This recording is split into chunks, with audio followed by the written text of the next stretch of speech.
Doctor Zakir Naik তিনি ভারতে কি খিদমত করেছেন? হিন্দুদেরকে সংশয়বাদী বানিয়ে দিয়েছিলেন। তিনি ভারতে এমন কাজ করেছিলেন যে কাজের কারণে ভারত হিন্দু প্রধান দেশ না, হিন্দুদের ভিতর সংশয় তৈরি হয়ে গিয়েছে আসলে আমাদের ধর্ম সত্য না মিথ্যা। ডক্টর জাকির নায়েকের সাথে তো কেউই পারে না। অর্থাৎ ডক্টর জাকির নায়েক ভারতের পুরা হিন্দু গোষ্ঠীর তারুণ্যকে সংশয়ের ভিতর ফেলে দিয়েছিলেন। তো ডক্টর জাকির নায়েক মাশআল্লাহ তিনি উদাহরণস্বরূপ, এখন তো তিনি বলেন না, আগে বলছেন বুকের উপর হাত বাঁধতেন, বুকের উপর হাত বাঁধার কথা বলেছেন। নারী পুরুষের নামাজে কোনো পার্থক্য নাই বলেছেন। ঈদের তাকবীরে 12 তাকবীর দিবেন বলেছেন।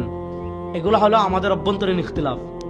ভাই নামাজে বুকের উপর হাত বাঁধলেও নামাজ হবে, নাভির উপরেও হাত বাঁধলে নামাজ হবে, নাভির নিচে হাত বাঁধলে নামাজ হবে, হাত না বাঁধলেও নামাজ হবে। হাত না বাঁধলেও কি হবে? আমিন জুড়ে বললেও নামাজ হবে, আসতে বললেও নামাজ হবে, না বললেও নামাজ হবে। এটা হলো আমাদের অভ্যন্তরীণ ইখতিলাফ, সুন্নাহর ভিন্নতার ইখতিলাফ।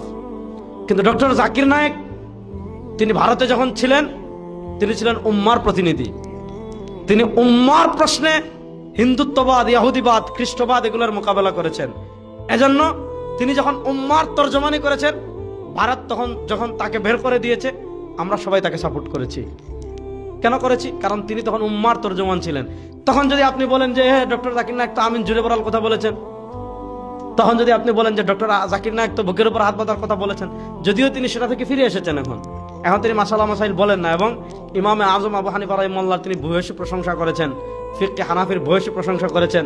সৌদি আরবে যখন তাবলিগ নিষিদ্ধ হয়েছে সেটার বিরোধিতা করেও তিনি তাবলিগের পক্ষে বক্তৃতা দিয়েছেন। এবং ইসলামী অর্থনীতির ক্ষেত্রে তিনি শেখুল ইসলাম জাস্টিস তাকি উসমানী হাফিজুল্লাহকে ফলো করেন, সেটারও তিনি বক্তৃতা দিয়েছেন। আল্লাহ এই মাজলুম দায়ীকে দীর্ঘ নেক কর্মমুখর হায়াত দান করেন। আল্লাহ তাকে ইসলামের প্রশ্নে উম্মার চেতনা ধারণ করে আরো বেশি তার তুলনামূলক ধর্মতত্ত্বের উপর খিদমত করার তৌফিক দান করেন। হুজুর প্রিয় শায়েখ, আপনি বুঝছেন তো বুঝছেন, ঠিক 50 বছর পরে বুঝেছেন। এই কথাগুলো কিন্তু আমরা জানতাম। সাইদি সাহেব কিন্তু একটা কথা বলে গেছিল, আমাদের লোক 5 দিনে যেটা বুঝে তোমাদের লোক 50 বছর পর সেটা বুঝবে। ঠিক এই কথাটা বাস্তবায়ন হয়ে গেল ভাই। আপনারা যদি আগে যদি সঠিক পথে থাকতেন, এই কথাগুলো যদি আগে বলতেন, তাহলে এই তৌহিদি জনতার ভিতরে এত বিশৃঙ্খলা সৃষ্টি হইতো না। সবাই ঐক্যবদ্ধে থাকার চেষ্টা করত।